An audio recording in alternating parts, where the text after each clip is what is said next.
Tahu nggak, vaksin ini nanti undang-undang kedokteran kata bagi siapa yang menolak untuk vaksin atau menentang vaksin. Terus saya bilang menjungkir balikkan fakta, menunjukkan logika. Loh memang iya, namanya ilmu baru. Saya bilang kalau saya nggak dikatain profesor benar-benar gila, hanya orang benar-benar gila yang bisa menjungkir balikkan logika, yang bisa mengubah dunia. Siapa? Saya bilang Albert Einstein. Ya, saya bilang itu Pak, dibilang sombong, biarin aja mau profesornya aja kamu benar gila. Berarti kan gini, kalau saya dikatain gila sama teman-teman saya malah ketawa. Ya, memang saya benar-benar gila, mau apa?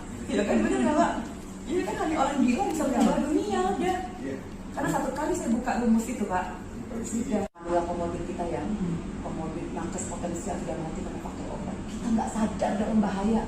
Sekarang vaksin, tahu nggak, vaksin ini nanti undang-undang kedokteran kata bagi siapa yang menolak untuk vaksin atau menentang vaksin akan dipidana. Dipidana di depan. Bila perlu tembak di depan. Hukum pidana. Karena kan dianggap menular kan. Iya. Misalnya saya nih, vaksin udah berjalan, terus saya keluar vaksin, saya ditembak di tempat. Karena apa? Anda menentang vaksin. Coba dengan farmasi mengontrol kita ini rasanya lagi masuk permainan setan. Tidak dihentikan Pak, bahaya. Ini vaksin sudah ada, ya. Mereka kan cuma pikir gini.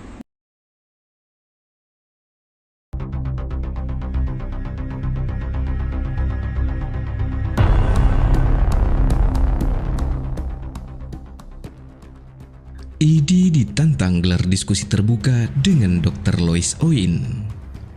Ketua Majelis Permusyawaratan Rakyat atau MPR RI, Bambang Susatyo mengomentari kontroversi terkait pernyataan Dr. Lois Oin beberapa hari terakhir.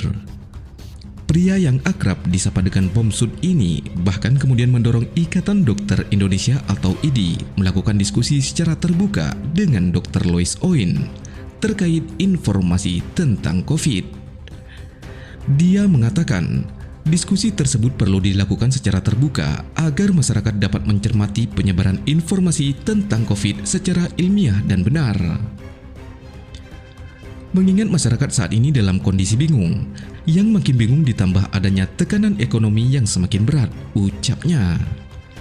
Dengan adanya polemik tentang informasi yang disebarkan Dr. Lois tersebut, beliau berharap pemerintah dapat mengklarifikasi berdasarkan fakta. Diharapkan pemerintah dapat memberikan penjelasan atau klarifikasi berdasarkan fakta yang valid, sehingga tidak menimbulkan dan meresahkan masyarakat di tengah situasi pandemi seperti saat ini, ucapnya. Dr. Lois Oin diketahui ditangkap Polda Metro Jaya di Jakarta Minggu 11 Juli 2021. Dia diduga melakukan tindak pidana penyebaran berita bohong tentang penanganan COVID di Indonesia.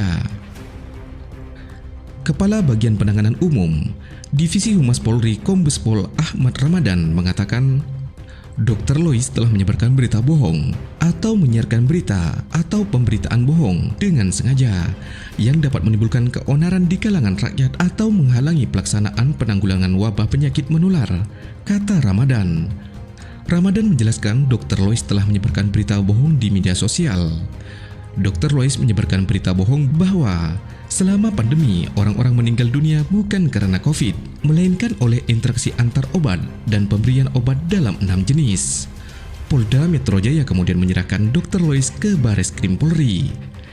Dr. Lois diketahui telah dibebaskan, dan Dr. Lois berjanji tak akan melarikan diri atas dugaan penyebaran berita bohong atau hoax di media sosial terkait pandemi virus corona.